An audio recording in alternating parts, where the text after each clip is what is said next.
Okay, let me ask you something. Have you ever found yourself caught in this long, tangled explanation for a simple no? Or, felt that exhausting need to build an entire case just to justify a choice you made? It's a super common reflex. But what if the real power isn't in explaining at all? What if it's in silence? Just think about it for a second. When someone questions your decision, what's your gut instinct? Is it to jump in and start defending yourself? If you said yes, well, you're definitely not alone. But today, we're going to take that instinct and, well, we're going to challenge it. And here it is. This is the core idea that pretty much flips everything we think we know upside down. That rush to justify, it's not a sign of confidence. It's actually the opposite. And honestly, getting this one insight is a total game changer, so let's really break down why that is. Okay, first, we've got to understand what we're really up against here. This habit, it's more than just a habit. It's a trap. A trap we fall into a lot of the time without even realizing it's happening. And this is where it gets really interesting. See, over-explaining, it points to this imbalance. When we don't have enough inner authority, we start desperately looking for external validation. Basically, when we don't fully trust our own judgment, we're kind of asking other people to approve our choices for us. That's the trap. So what's the big deal, right? Well, falling into this trap, it does way more than just make you look a little insecure. It actively weakens you. The price you pay for constantly justifying yourself is, honestly, surprisingly high. Just look at what happens when you over-explain. You're not just giving someone information, you're handing over power. You're literally inviting them to pick apart your reasoning, to debate your feelings. You're essentially saying, hey, here are all my reasons, could you please tell me if they're good enough? You're putting your value, your worth, completely in their hands. This, right here, perfectly captures the whole dynamic. You become the defendant, right? Forced to prove that your own choice is valid. And the other person? Well, they get to be the judge and the jury. It's this massive and usually unconscious shift in power. So here's the crucial point. That feeling, that really strong urge to explain, it usually comes from a place of fear.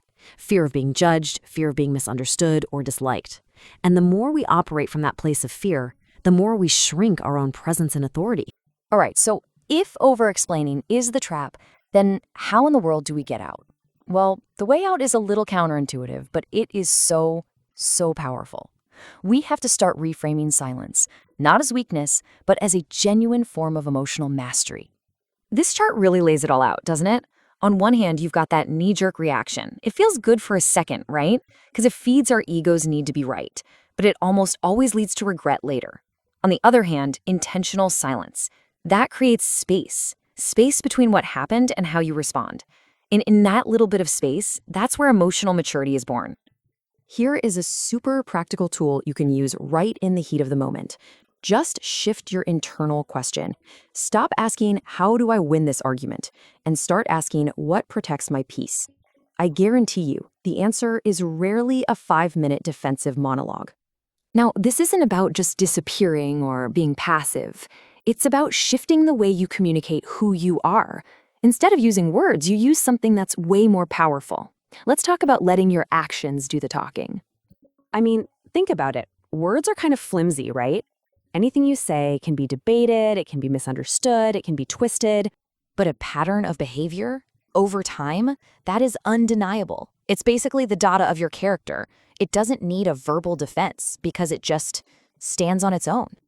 So here's how it works. Your consistent action, that builds credibility. And that credibility, that builds trust. And then, eventually, that trustworthy pattern of behavior becomes your message. People learn who you are by what you consistently do, not by the things you say you are. This really calls for patience, you know? In a world that's demanding instant answers and immediate responses, you have to choose to build your authority quietly through consistent action. Your truth doesn't have to win today's argument. It just needs to show up again tomorrow and the day after that. So, where does all this lead? When you master the art of silence and you let your actions speak for themselves, you gain something really profound, what our source material calls the authority of peace. And make no mistake, this kind of silence is not passive at all. It's an active, powerful boundary. It's a quiet declaration of self-respect that just says, I know who I am, I trust my own judgment, I don't need your approval. Ultimately, it all boils down to these choices. Are you constantly trying to persuade everyone, or are you focused on cultivating your own peace? Are you just feeding your ego's need to be right, or are you building your own inner stability? Are you putting on a performance for everybody else, or are you simply present in your own life? And I want you to remember this. When everyone is just shouting to be heard, the person who is grounded and calm is the one who stands out. Their silence is actually louder and way more authoritative than all the noise happening around them. So the next time you feel that urge to jump in and justify yourself, just take a breath, pause, and as you choose to be quiet and centered and confident in your own decision, ask yourself this: what will your silence say? Have you ever felt that burning, almost desperate need to just justify your choices? Oh, absolutely. Like you defend your actions to someone or you try to explain yourself, and you just walk away from that interaction feeling completely exhausted. Yeah. And somehow, strangely enough, less confident than you did before you even started talking. Yes, exactly. It's the worst feeling. Well, welcome to today's deep dive. We are getting into something that honestly hits incredibly close to home for you and me. It really does. We're focusing on some profound excerpts from a piece titled The Quiet Authority of Self-Possession. And we aren't just going to summarize these ideas today. We're going to really interrogate them. Right, because this material, it fundamentally challenges the modern default setting of how we claim space and authority in the world. It's a remarkable piece of writing. It is. I mean, it takes something we typically associate with weakness or passivity or even victimhood, right? Like silence. And it completely reframes it as the ultimate expression of personal power. We operate in a culture that insists visibility and vocalization are the only metrics of existence. If you aren't loud, you aren't there. Exactly. We are conditioned to think that if we can just find the precise words, if we can just map out our internal logic clearly enough for someone else, we will finally secure the understanding and respect we crave. And this text effectively just dismantles that assumption completely. Piece by piece. We talk a lot on this show about setting boundaries, effective communication, all of that. But what this text proposes is a total paradigm shift.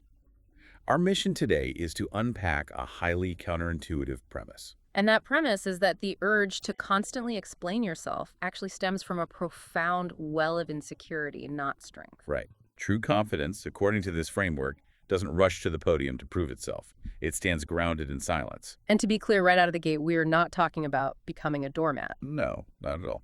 We are exploring a strategic, incredibly disciplined approach to reclaiming authority over your own life. That distinction is crucial. Yeah. Because the text is absolutely not advocating for, a retreating, fear-based silence. Right, where you simply swallow your voice just to keep the peace. Yeah, it's advocating for a rooted, intentional silence. It asks us to look closely at the mechanics of our daily interactions and recognize that our compulsive need to provide context is often, a form of emotional leakage. Emotional leakage, I love that term. We are literally bleeding our own authority dry by constantly offering it up for peer review. Let's get right into the mechanics of that leakage. The article kicks off with a central premise that constant justification weakens you. It explicitly states that over-explaining signals insecurity. Which is tough to hear. It is. For an audience that values transparency and open communication, this can feel like a contradiction. Right. We're taught that giving context is polite, right? That it builds connection. Yeah, but the text draws a hard line here. It suggests that offering a litany of reasons is essentially broadcasting self-doubt. So why does the text make this claim? Let's look at the psychological subtext of an explanation. Well, when you are truly secure in a decision, say just the decision to drink a glass of water, you don't feel an internal pressure to build a comprehensive case for it. Right. You don't tell someone, I am going to drink this water because I've been walking for 20 minutes and my throat feels dry, and human biology requires hydration. Exactly. You just drink the water. The action stands on its own unquestioned merit. So the text implies that when we over-explain our personal boundaries or life choices, we're unconsciously signaling that we don't believe those choices are inherently valid. We are handing the other person our reasoning and saying, please evaluate this and tell me I am allowed to make this choice. It's like you're handing them a permission slip. That you wrote yourself. Yes, and begging them to sign it. You're asking for authorization to live your own life. And the text points out a very pragmatic danger to doing this, which is that constant justification invites debate. This is a structural reality of language. When you offer reasons, you are offering premises. And the moment a premise enters the air, it becomes debatable. Let's look at a practical application of that. Okay, imagine you are declining an invitation to a weekend work retreat that isn't mandatory. If you simply say, I am unavailable to attend this weekend, that is a closed statement of fact. There is no surface area for an argument to grip onto. None. But that's incredibly hard to do. The instinct is always to soften the blow. So instead, you say something like, I can't make it because my partner has been feeling neglected and my car is making a weird noise. And honestly, I'm just so exhausted from that last quarter. Exactly. And look what you have just done. You haven't softened the blow at all. You have opened a negotiation. Yeah. You've given your supervisor or your colleague 3 distinct data points to dismantle. Oh, wow. They can easily reply, well, you can bring your partner along. Right. Or we can arrange a carpool so you don't have to drive. And the retreat is actually focused on wellness and relaxation, so you'll catch up on rest. See, by giving them the because, you have literally armed them with the ammunition they need to dismantle your boundary. You are no longer stating a fact. You are initiating a debate about the validity of your exhaustion and your relationship priorities. You've turned your life into a group project. A group project you didn't even want to participate in. Which connects directly to the third consequence the text outlines. Over-explaining erodes boundaries. Yes. If every boundary is propped up by a paragraph of justifications, the boundary itself is structurally compromised. It looks less like a concrete wall and more like a beaded curtain. That's a great visual. People feel perfectly comfortable walking right through it because you've signaled that the boundary is conditional. It's conditional based on whether they agree with your reasons. And this leads us to what I consider the most devastating psychological insight of this section. Let's hear it. The text states that over-explaining places your value in someone else's interpretation. Think deeply about what that means. You are outsourcing your reality. That concept is genuinely unsettling when you sit with it. Outsourcing your reality. It is. When I over-explain, I am fundamentally making an agreement with the universe that says, my action only possesses validity if the person across from me understands it and validates it. Right. I am taking my self-worth, taking my sovereign authority over my own timeline, and handing it over to an external auditor. It is a complete surrender of autonomy, cleverly disguised as proactive communication. Yeah. The source material uses a brilliant analogy here to illustrate this dynamic. It suggests that when you defend yourself excessively, you subtly position yourself as being on trial. A courtroom analogy that's incredibly precise. It is. When you are on trial, the power dynamic is absolute, and it does not favor the person on the stand. Right. The power lies with the judge or the jury. The defendant is the one sweating under the lights, hoping their narrative is convincing enough to earn an acquittal. Precisely. When you constantly justify your actions, you are casting the other person in the role of the judge, and you are willingly donning the jumpsuit of the defendant. Taking the witness stand. Raising your right hand and pleading your case. But the crucial, slightly absurd question this text forces us to ask is, who issued the subpoenas? Nobody did. That's the wild part. We issue the subpoenas to ourselves. We really do. We walk into a perfectly normal interaction, a family dinner, a staff meeting, just a casual catch-up with a friend, and we construct an imaginary bench. We place the other person on it, and we put ourselves on trial for things that require zero legal or moral defense. We apologize for taking a mental health day. We preemptively defend our dietary choices before anyone even asks. We write a novel-length text message explaining why we took 3 hours to reply. Yes, we operate like defendants when we are the only jurisdictional authority of our own lives. This specific behavior brings us to a concept the text implies, which we could call the inverse rule of authority. The source material explicitly states, the more you explain from fear, the more you lower your authority. I want to draw attention to the specific condition there, explaining from fear. This completely separates the concept from healthy collaborative communication. We definitely need to clarify that. If you are training a new employee, you explain your process. That's just management. Of course. If you're building intimacy with a romantic partner, you share the emotional context of your past. That isn't what the text is criticizing. Correct. The critique is aimed specifically at explanations driven by anxiety. The fear of being misunderstood, the fear of losing approval, the fear of someone forming a negative opinion of you. That fear-based over-explanation actively and proportionally diminishes your personal authority. Exactly. The sheer metabolic effort of trying to aggressively convince someone strips the power from your initial statement. It's a fascinating inversion of how we usually think about influence. The common assumption is that volume, data, and comprehensive context build a stronger case. But the text argues that confident people don't rush to convince. There is a phrase used in the material that sets up the next major concept. It says they let their character speak. Let their character speak. It suggests that authority is not built through persuasive rhetoric, but through the comfort of allowing a void to exist after you have spoken your truth. The void is the critical element, because if over-explaining from fear is the behavioral trap, the void, or as the text defines it, silence is the structural solution. But to understand this, we have to completely strip away our preconceived notions of what silence actually is. We really do. Let's transition into that, because when we use the word silence in the context of a conflict or a disagreement, most of us picture something negative. We picture the deer in the headlights freeze response, where your mind goes blank and you can't access your vocabulary. Or, conversely, we picture the weaponized, passive-aggressive silent treatment, which is just manipulation by omission. Yeah, but the text is fiercely specific here. It is not advocating for a lack of words. It is advocating for a profound presence. The material provides 3 specific definitions, or pillars, of what this empowered silence represents. And dissecting these is vital, because the contrast between our cultural assumption of silence and the text definition is staggering. The first pillar defines silence not as an absence, but as an action.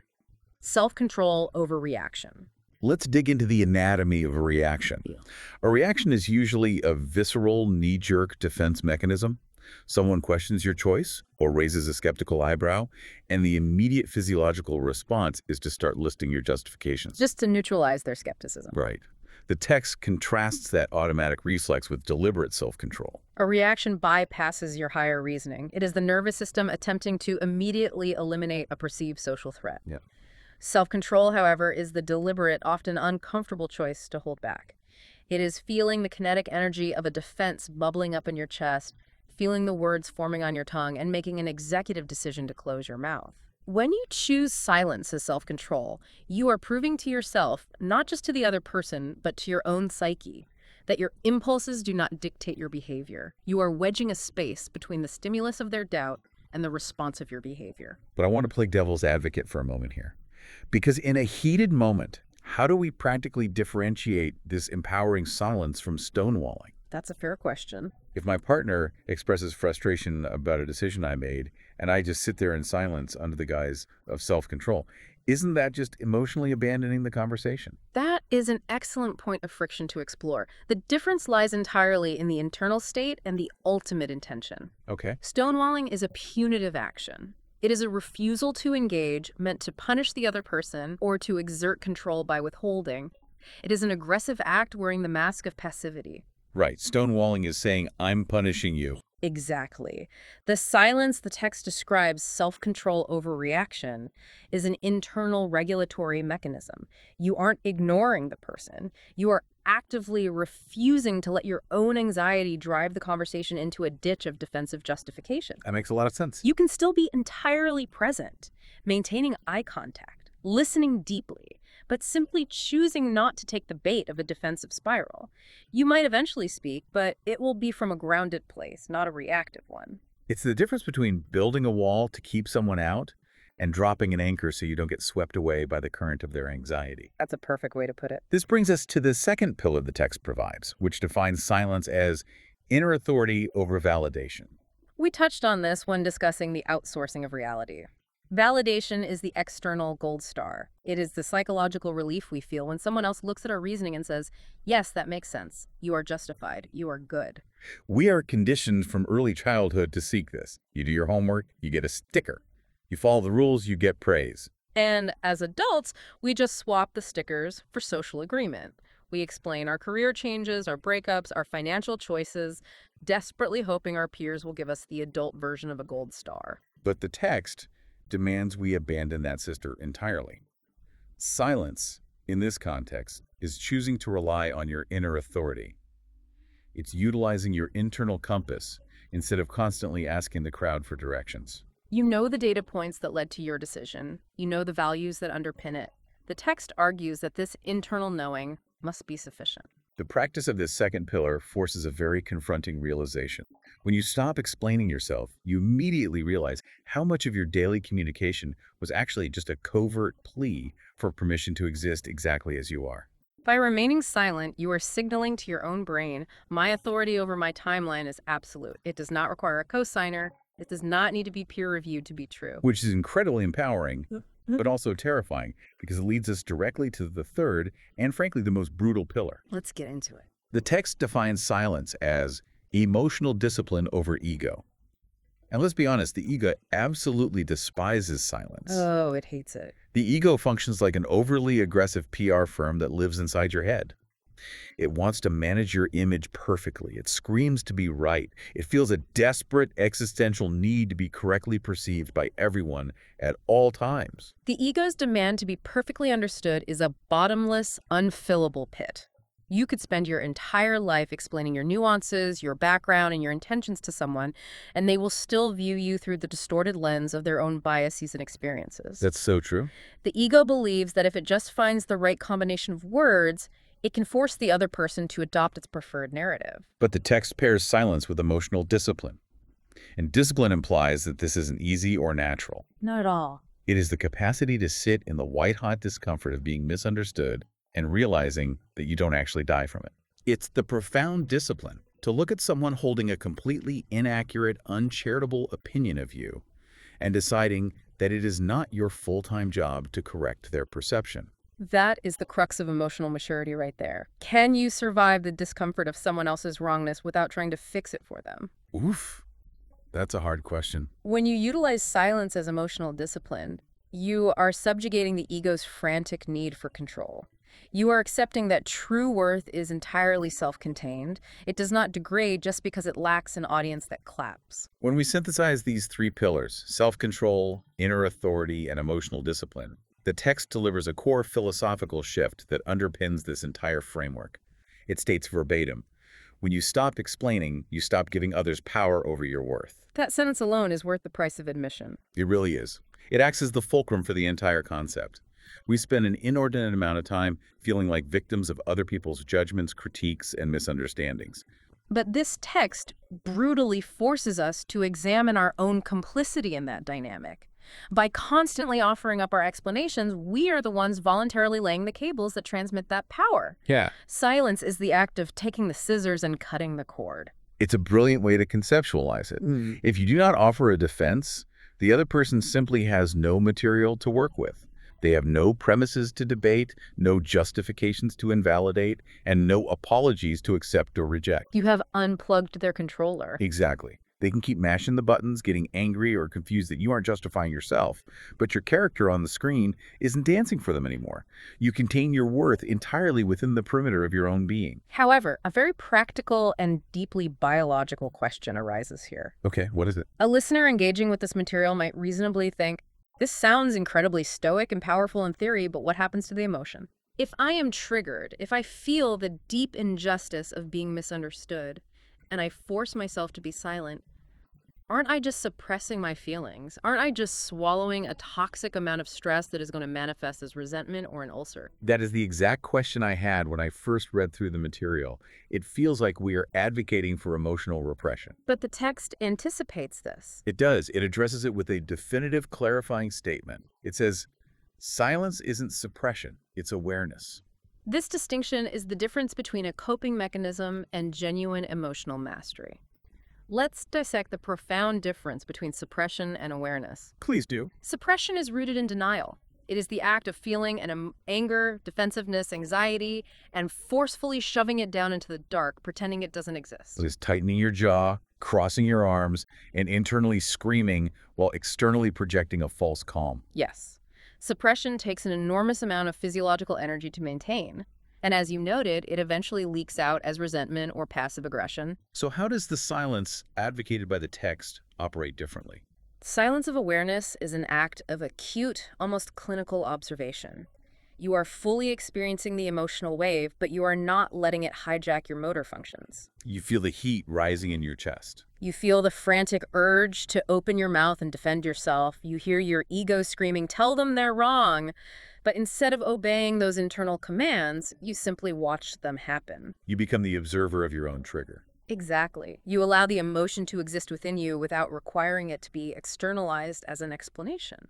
The text actually breaks down the precise mechanics of what happens during a trigger, which is fascinating. It starts with the initial urge to react. And the material makes an incredibly astute observation here, noting that reaction gives temporary relief, but long-term regret. Let's map that out in a real-world scenario. Let's say a family member casually criticizes your parenting style or your career trajectory at a holiday dinner. The trigger's pulled, the heat flashes through your body.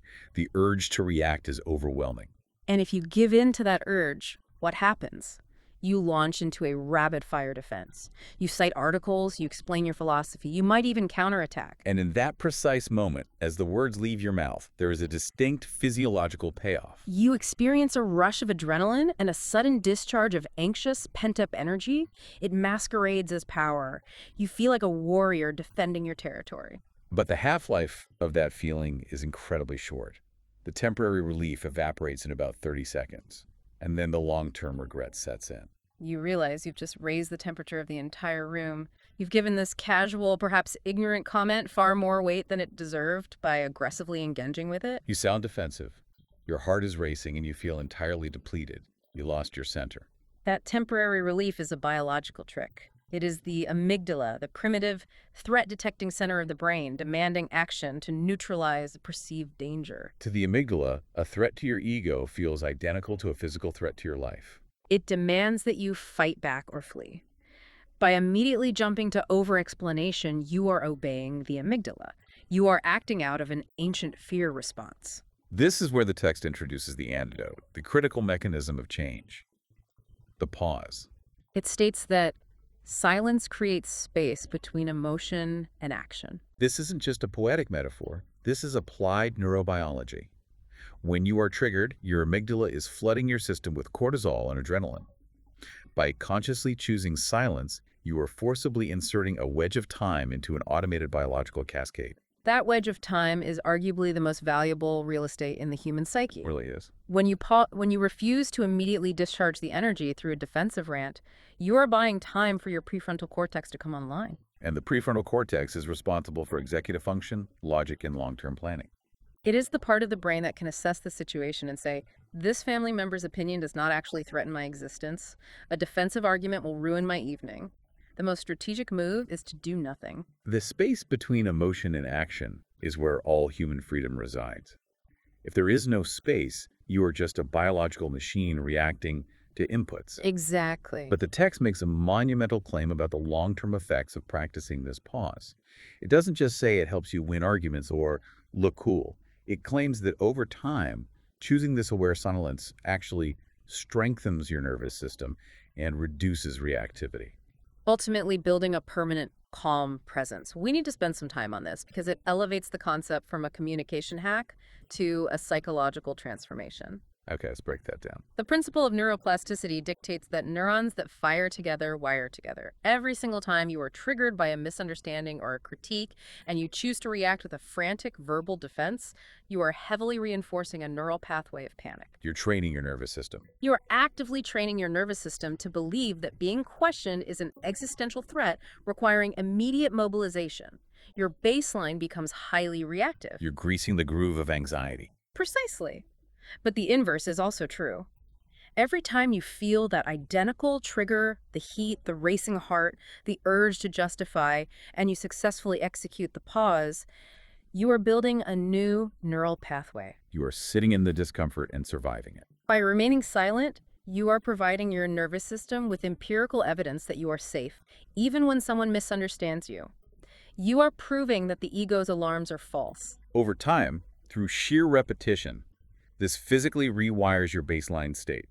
You literally become less reactive to the world around you. You aren't suppressing the anxiety, you are extinguishing it at the root. It is an active, demanding practice. It's like resistance training for your central nervous system. You are taking the immense heavy weight of your own evolutionary impulse to defend yourself, and by holding it still, you build the dense muscle of a calm presence. You're constructing a fortress of emotional stability brick by silent brick. And the text distills this entire grueling, beautiful process down to a single profound paradigm shift in how we approach interaction.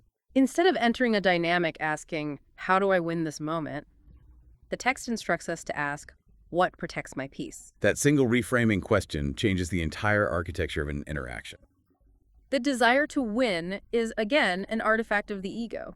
Winning implies a zero-sum game. It implies a battlefield where you must defeat the other person's perspective and forcibly install your own narrative through the sheer blunt force of your justifications. It is an exhausting, combative way to move through life.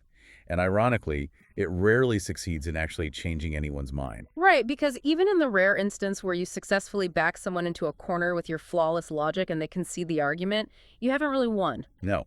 You usually leave the relationship fractured, the other person feels humiliated or resentful, and your own internal peace is entirely shattered by the cortisol spike of the argument.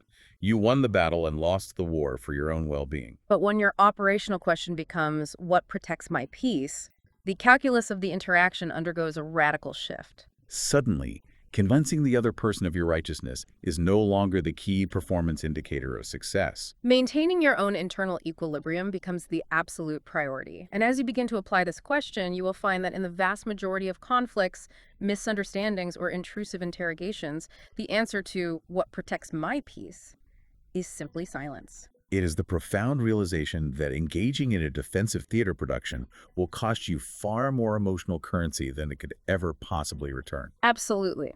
Okay, this brings us to a major logistical hurdle.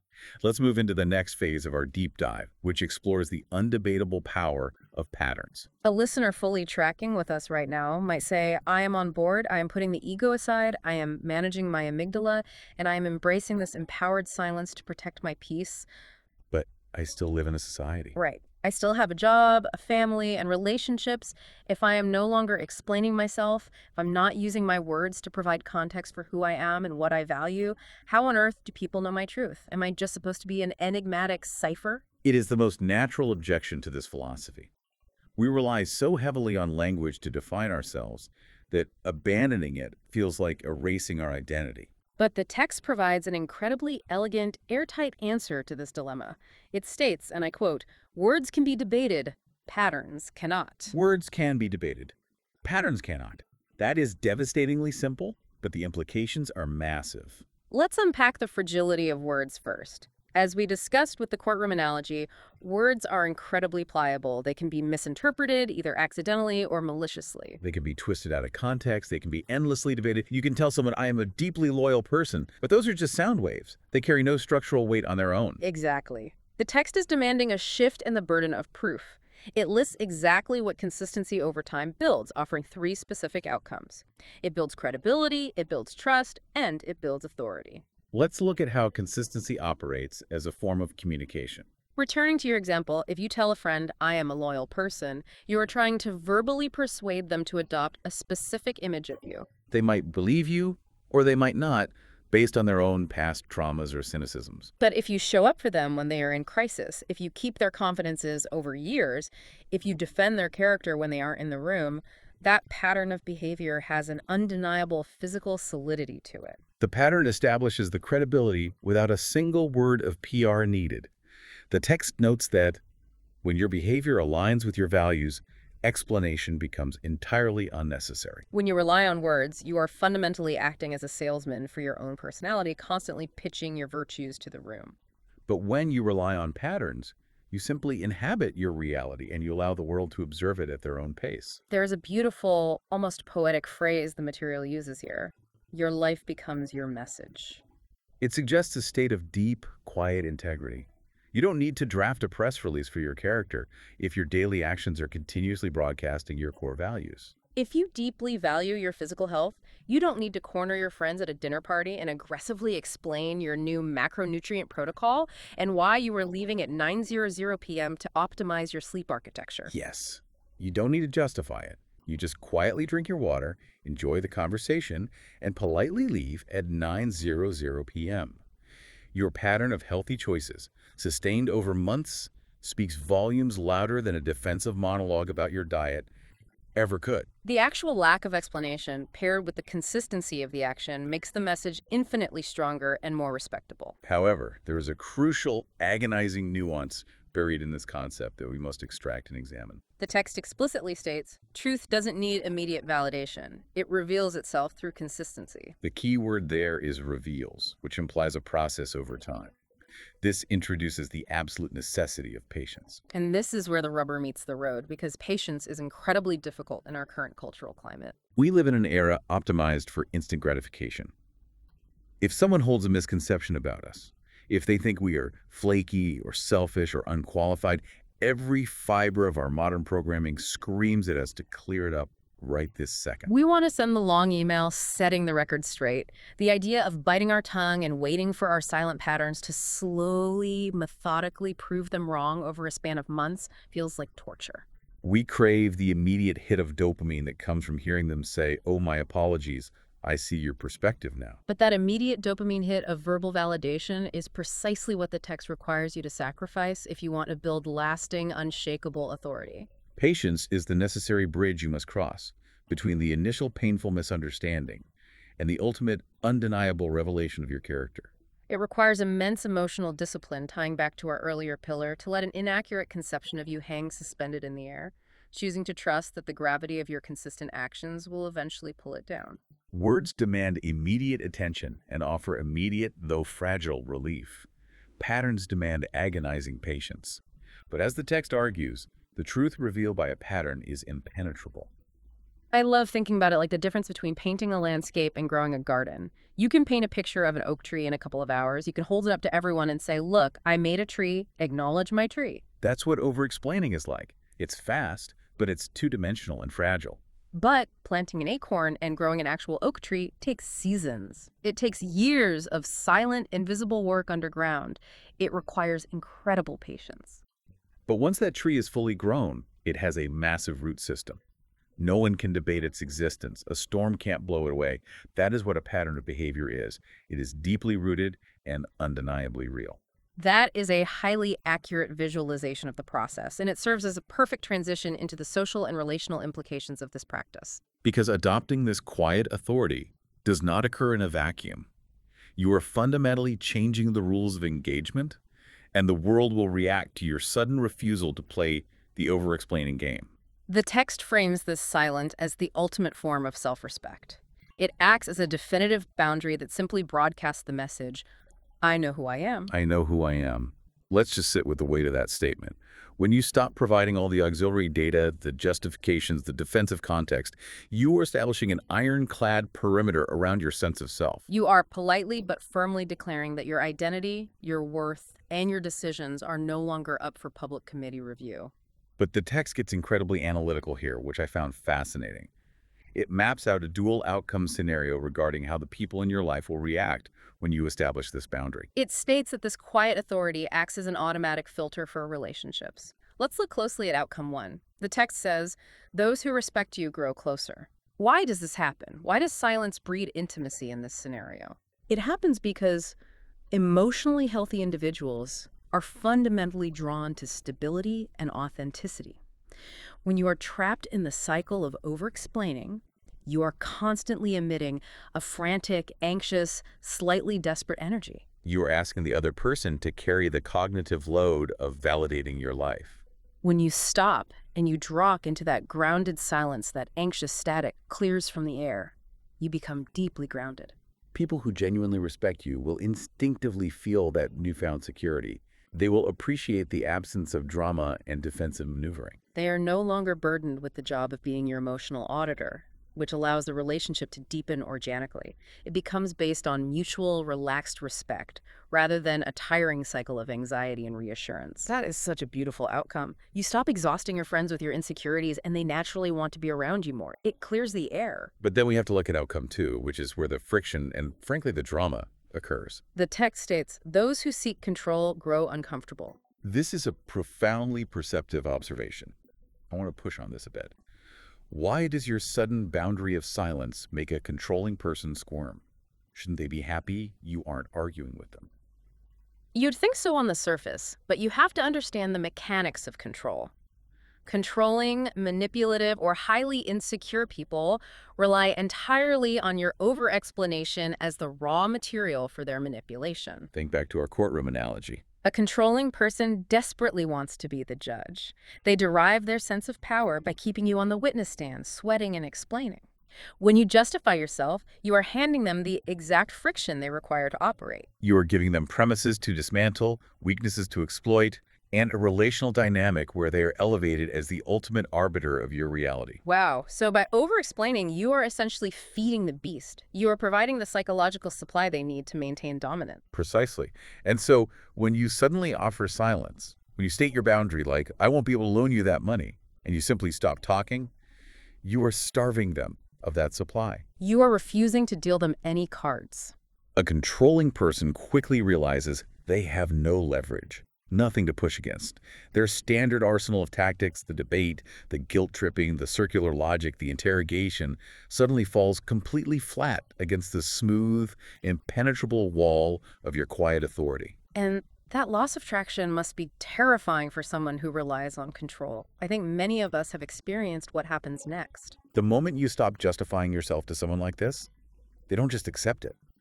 They experience what psychologists call an extinction burst. They escalate. They get agitated, their voice raises, and they say things like, well, why not? You owe me an explanation. Why are you acting so cold? They become desperate to drag you back onto the witness stand because they can feel the power slipping from their hands. That escalation is the clearest indicator that your silence is working. They're trying to provoke the reaction you have historically given them. But the text provides a brilliant, incredibly liberating conclusion to this point about the relationship filter. It emphasizes that either outcome, the deepening of respect or the discomfort of control, brings clarity.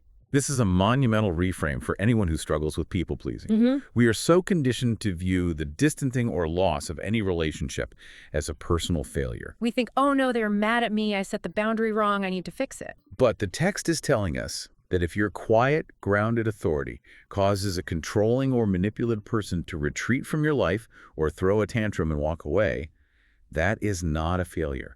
That is the filter working with absolute perfection. Exactly. Losing a relationship that was entirely predicated on your willingness to be controlled, your willingness to constantly explain and diminish yourself, is just as much of a win as deepening a healthy relationship. The silence acts as a highly sensitive diagnostic tool. It reveals the true underlying architecture of the dynamics around you. You quickly discover who is in the relationship for you and who is in the relationship for the power they held over your insecure, over-explaining self. The clarity itself is the ultimate prize.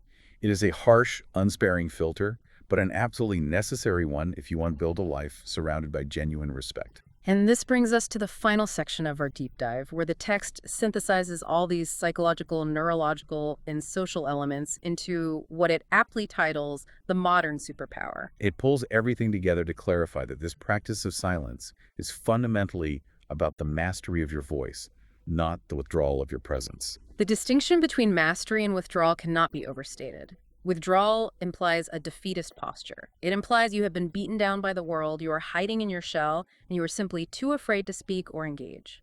Mastery, as defined by this philosophical framework, means you possess complete, conscious control over the instrument of your communication. You know precisely when to strike the keys, and you know precisely when to let the rest notes linger in the air.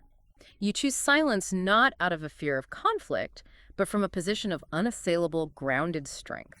To illustrate this mastery, the text ends by deeply exploring three final, overarching choices that this way of living requires. These three choices beautifully summarize the entire journey we've taken today. The first final choice is peace over persuasion. We touched on the exhaustion of debate earlier, but formalizing this as a daily choice is a monumental life shift. Persuasion, especially in the context of our personal, daily lives, is almost always a fool's errand. We expend vast, unrecoverable reserves of emotional and intellectual energy trying to forcefully drag someone over to our exact point of view. And why do we do it? Usually, it is simply to satisfy our own ego's desperate need for homogenization, the need for everyone to agree with us so we feel safe. Choosing peace over persuasion means radically accepting that other people are allowed to be wrong about you. It means internalizing the profound truth that someone else's misunderstanding is not your emergency to fix. Someone else's misunderstanding is not your emergency. That is the mantra of this entire philosophy. Let them be wrong. Let them hold an inaccurate narrative. It doesn't change your reality unless you engage with it. And that leads directly into the second final choice the text presents: stability over ego. As we've discussed, the ego is a junkie. It wants the fleeting, intense high of winning the argument. It wants the adrenaline rush of delivering the perfect comeback and having the last word. But the text asks us to decline the drug and choose an internal anchor instead. Stability is decidedly not flashy. It doesn't get around applause. It doesn't make for a good movie scene. But stability means you are no longer a leaf blown around by the wind of other people's opinions. You aren't thrown entirely off your emotional axis every time an acquaintance raises a skeptical eyebrow at your career choice, or a family member questions your financial decisions.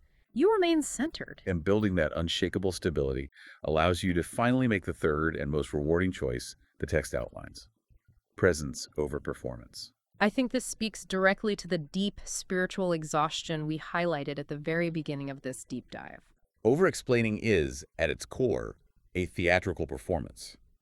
It is the exhausting, non-stop act of tap dancing for an audience of judges, constantly trying to project a curated version of yourself that is perfectly logical, perfectly justified, and perfectly palatable to everyone in the room. It is the ultimate form of self-abandonment. You are so busy managing your public relations, so consumed with spinning your own narrative in real time, that you completely vacate your actual lived experience. Dropping that performance is the only way to achieve genuine presence.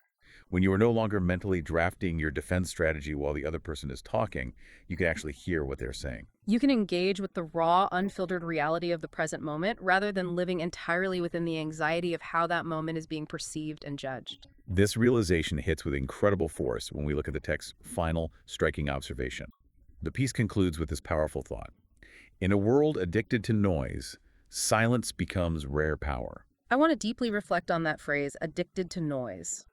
It isn't a metaphor. It is a literal description of our current reality. We are completely, entirely saturated in noise. Social media algorithms demand that we constantly broadcast our stance on every conceivable issue to prove our moral worth. Corporate culture tells us we must constantly manage up and vocalize our value. The cultural undercurrent insists that if we aren't loudly proclaiming our identity, defending our boundaries, and justifying our existence, we essentially do not exist. The demand to contribute to the deafening roar is relentless.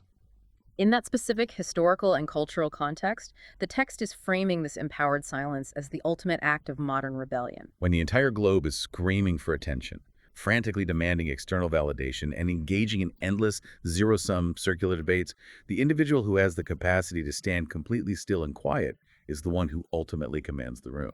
They possess a rare, almost unsettling power because they are the only person who has opted out of the frantic, desperate scramble for external worth.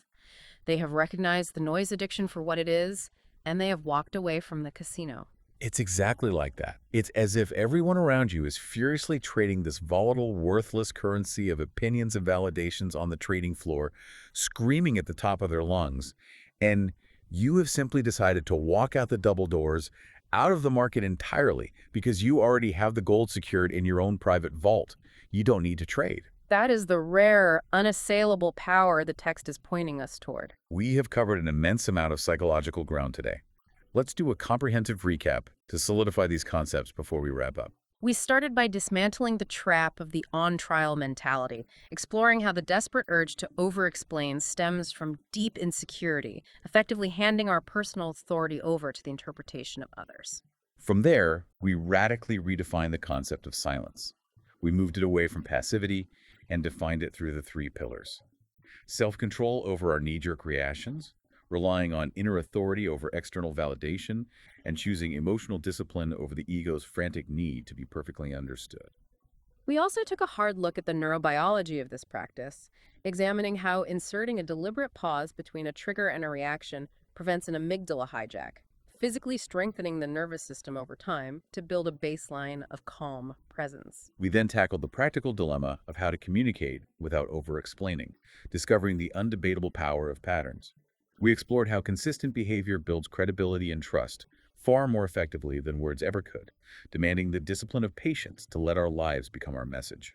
And finally, we looked at the social fallout and benefits of this practice, how this quiet authority acts as a ruthless relationship filter, naturally drawing in those who respect our stability and severely discomforting those who rely on our explanations to control us. Ultimately leading us to the mastery of choosing peace, stability, and presence over the endless, exhausting performance of persuasion. It is, without exaggeration, a comprehensive operational framework for fundamentally rewiring how you interact with humanity, and more importantly, how you govern yourself. It truly is a paradigm shift.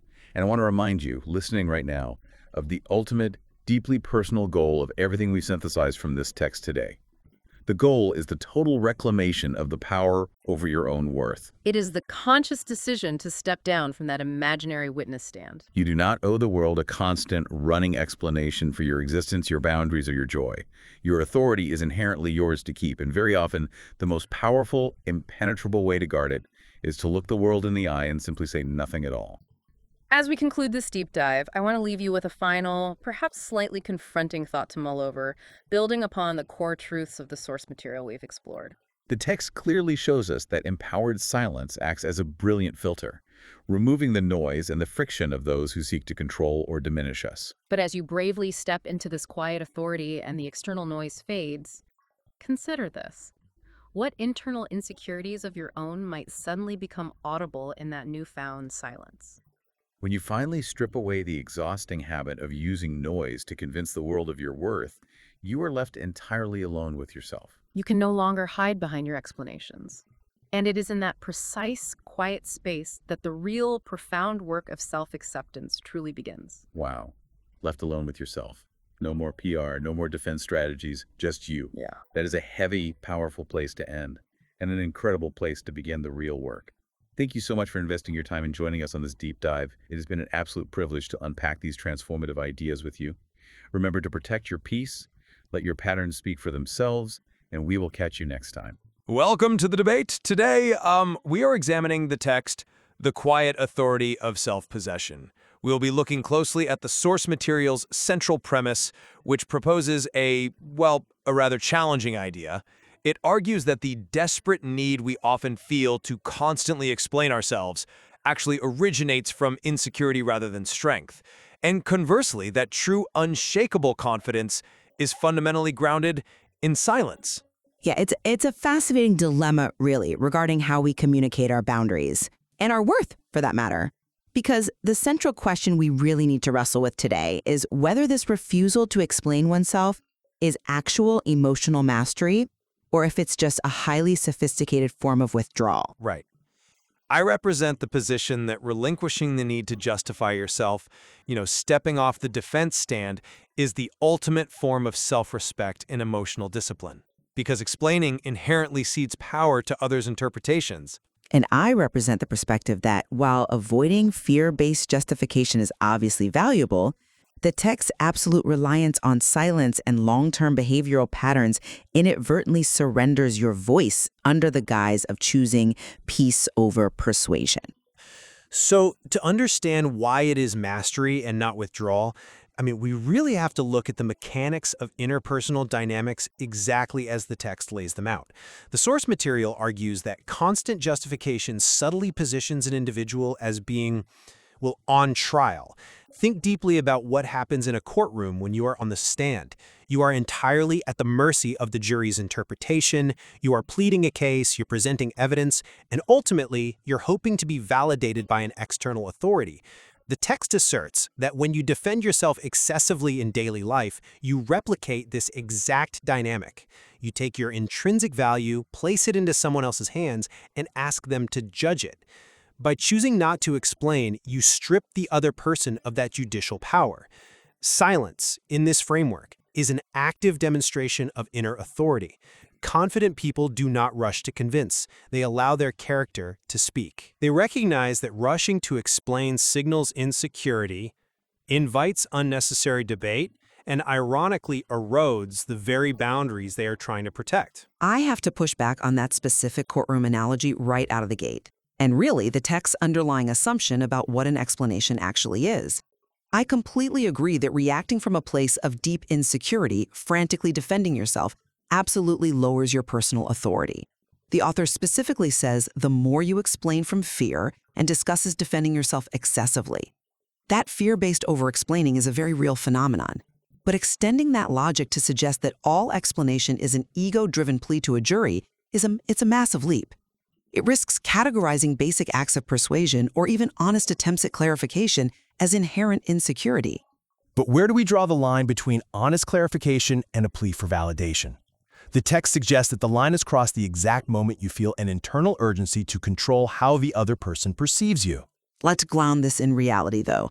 Imagine a situation with a close partner or a longtime colleague. A misunderstanding occurs over a shared responsibility, or maybe a decision you made. If I clarify my position to you in that moment, I am not necessarily placing my entire intrinsic value in your hands for judgment.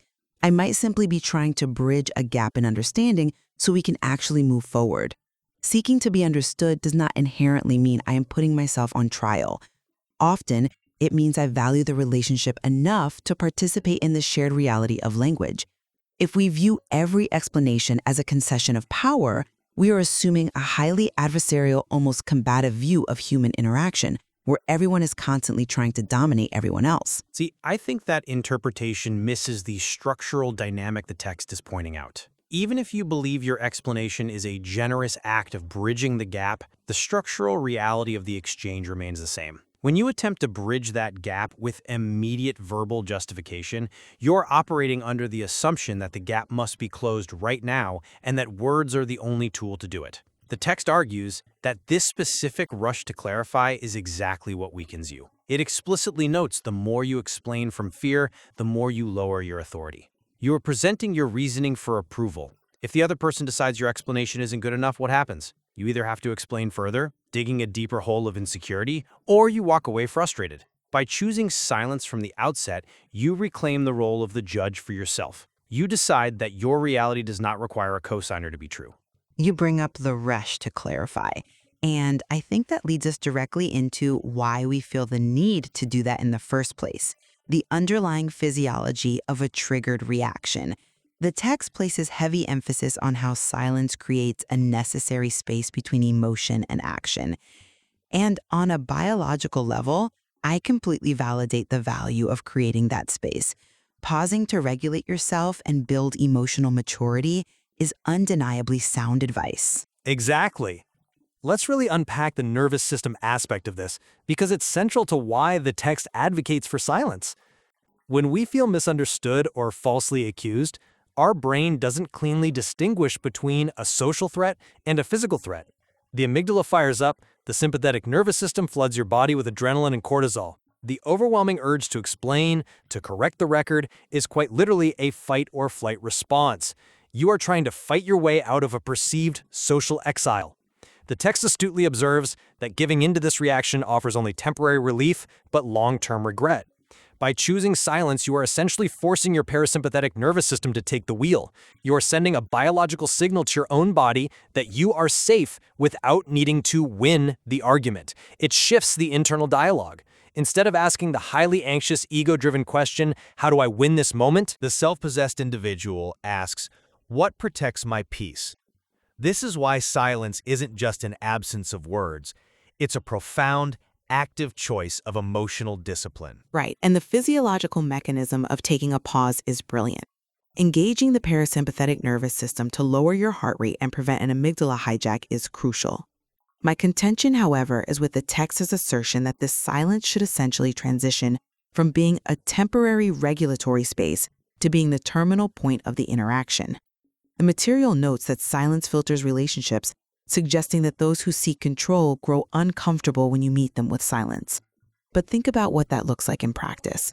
If silence is used purely as a mechanism to make others uncomfortable and filter them out, is it truly an assertion of a boundary, or is it a passive mechanism that simply avoids the necessary friction of human connection? The discomfort of the other person is a byproduct, not the primary goal, and the text is very precise about this distinction.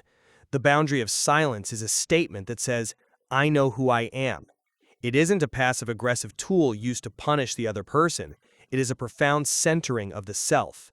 If someone grows uncomfortable because they cannot goad you into a defensive explanation, that discomfort belongs entirely to them. It reveals their need for control. their need for you to participate in their drama. The text points out that this outcome brings necessary clarity to your life. You aren't avoiding friction. You are refusing to participate in unnecessary friction. You are choosing, in the words of the text, stability over ego.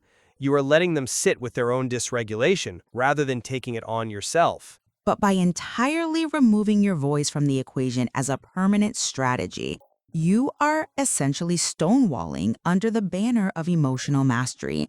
The text proudly states, silence is not withdrawal, it is mastery of your voice. But let's be honest about the recipient's experience here. To the person on the other side of that silence, the functional difference between mastery and withdrawal is absolutely zero.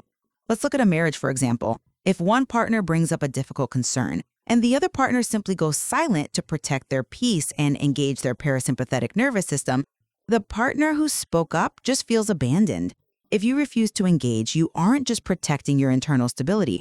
You might be systematically shutting down the very mechanisms of conflict resolution. It feels like a highly convenient, philosophically dressed up way to opt out of the messy, demanding work of relating to people whose perspectives differ from your own. I think conflating the quiet authority described in the text with toxic stonewalling is a misunderstanding of the premise. Stonewalling is done out of spite or out of a freeze response. The self-possession the text describes is deeply rooted in internal alignment. But this leads us to what is perhaps the most critical distinction the author makes, the concept of words versus patterns, and the role of time in establishing truth. The material champions the argument that words can be debated, patterns cannot. This is the cornerstone of why silence works. When your behavior consistently aligns with your core values, explanation becomes entirely unnecessary, because, as the text beautifully puts it, your life becomes your message. Consistency over time builds credibility, trust, and authority in a way that verbal defense never could. Words are cheap. They are easily manipulated, easily misunderstood, and constantly open to debate. Actions, repeated consistently over a long horizon, are irrefutable. Places a massive, almost utopian emphasis on patience. It states, truth doesn't need immediate validation. It reveals itself through consistency. That sounds incredibly wise on a theoretical level, but what exactly happens in the interim? If truth reveals itself only through long-term consistency, you are asking individuals to endure significant periods of being fundamentally misunderstood, sometimes to their extreme detriment. And the text would argue that enduring that period of being misunderstood is exactly the crucible where true confidence is forged. Perhaps. But let's look at the real-world cost of that interim vacuum. Imagine you are in a high-stakes professional environment. A colleague misrepresents your contribution to a major project or misinterprets a strategic decision you made. The text suggests you shouldn't rush to defend yourself, that you should let your patterns speak for themselves over the next year or two.